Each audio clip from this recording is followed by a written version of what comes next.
Gracias por este espacio. No sabe de cuánta ayuda me es esta entrevista. Yo estoy trabajando en la tesis, lo que Y, es un poco de historia de la astrología, pero también lo que fue o lo que se denomina persecución a los astrólogos en la antigüedad. sí, Entonces, me han hecho varias preguntas acerca de cómo funciona realmente la astrología, porque lo que me pusieron en duda en la sustentación última que yo tuve de exámenes fue si la carta astral, la carta natal con la que nace una persona, sí. ¿no? Va moviéndose y va cambiando constantemente, no se queda estática. Entonces, la interpretación que se le da a la carta, me dijeron a mí, es una interpretación muy humana. Y yo les digo, puede ser muy humana, pero también hay ya estudios, paradigmas establecidos a través de los cuales se entiende la astrología. Y me volvieron a decir, sí, pero son como que postulados que han hecho los humanos. Entonces ahí hubo como una confrontación que yo me quedé como en el limbo. Entonces dije, ajá, eso me interesaría, por ejemplo, tocar en la entrevista de hoy. Mm. Bueno, a ver, el paradigma de la astrología es un paradigma que está centrado en la formulación de los calendarios. Ese factor es muy importante, o sea, que la mesura del tiempo. Hay que entender que a lo largo de toda la historia de la astrología, todos los calendarios han sido desarrollados astronómicamente. Y la astronomía, básicamente, cuando se aplica a los asuntos humanos, se convierte en astrología. Cuando se aplica no solamente a los asuntos humanos, sino también a los asuntos relacionados con el desarrollo de los eventos y de las circunstancias que nosotros presenciamos en el desarrollo de la vida.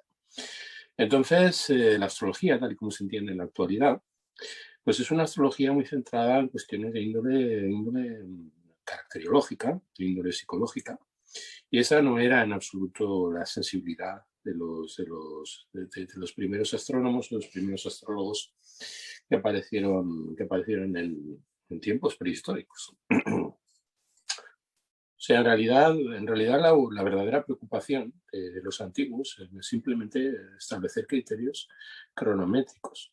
Y en ese sentido, pues sí, pues es una ciencia de interpretación humana, pero es una ciencia de interpretación humana que tiene relación con la observación de los diversos acontecimientos en el orden templado, el orden sublunar, como más tarde se llamó, o sea, en el ámbito de los ciclos que tienen que ver ciclos biológicos y ciclos meteorológicos. Entonces, ese era el interés fundamental. La astrología no fue caracterológica desde el principio.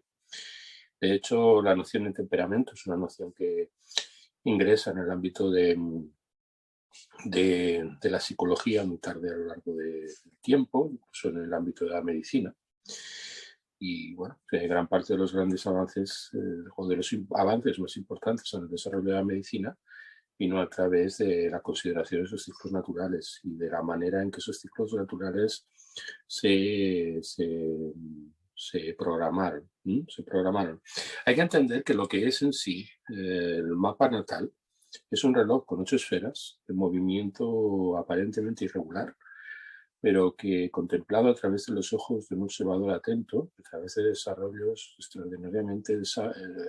extraordinariamente sutiles, la comprensión del movimiento y la comprensión en 4 dimensiones del desarrollo en sus movimientos de los astros, pues desarrollaron un sistema extraordinariamente sofisticado de cronometración, o sea, de cronometrar.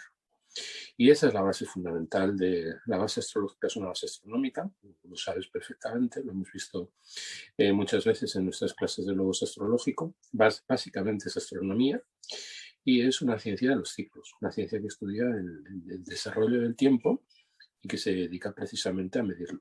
Un tiempo que es un tiempo cualitativo, no solamente cuantitativo, y ahí está la clave que diferencia la manera en que nosotros tenemos de parametrizar la realidad respecto de la forma en que la parametrizaban ellos.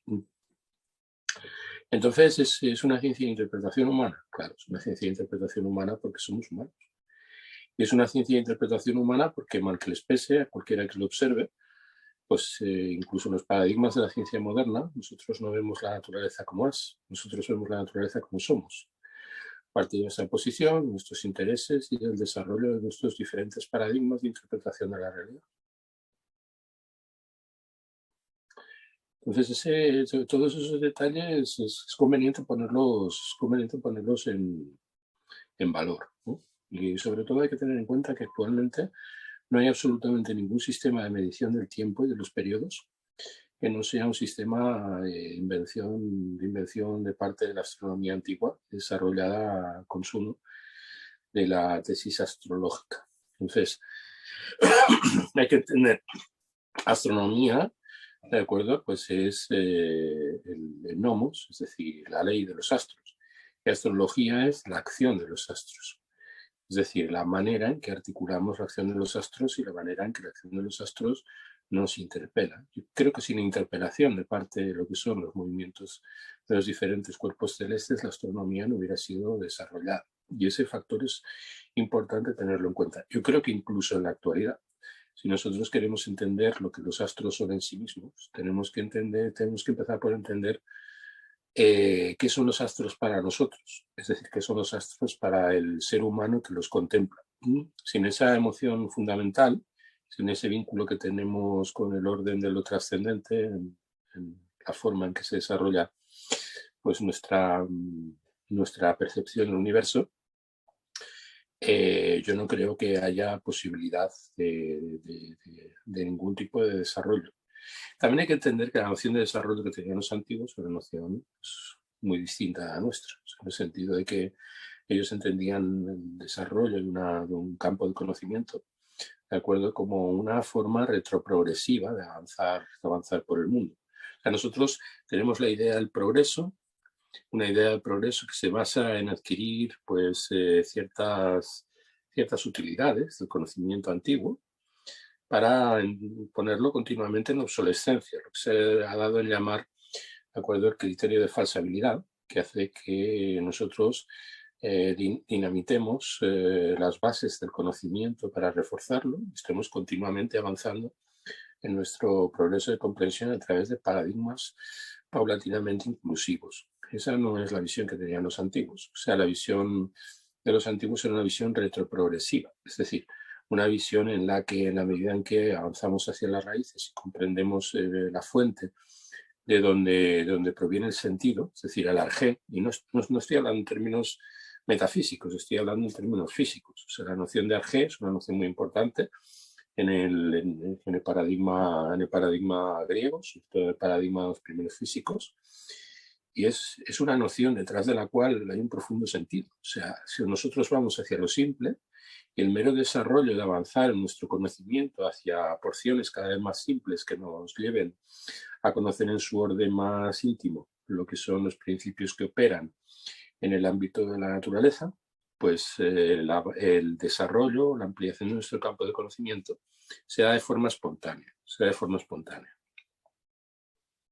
Entonces nosotros también podemos auscultar en las variables que operan dentro del campo epistemológico de la ciencia moderna esa misma sensibilidad, pero no así en la forma en que el conocimiento ha desarrollado pues, una especie de epopeya de lo que es el conocimiento, por lo cual hay un cierto choque entre las conductas, de acuerdo, que aplica el científico creador, científico creativo, el que demuele las estructuras del paradigma, y los científicos que en realidad la función que cumplen es tratar de preservar las estructuras del sistema y defender la ciencia como si fuera, de acuerdo, pues una institución, una superestructura social. De la misma manera que nosotros vemos pues los reformadores en las religiones, que habitualmente son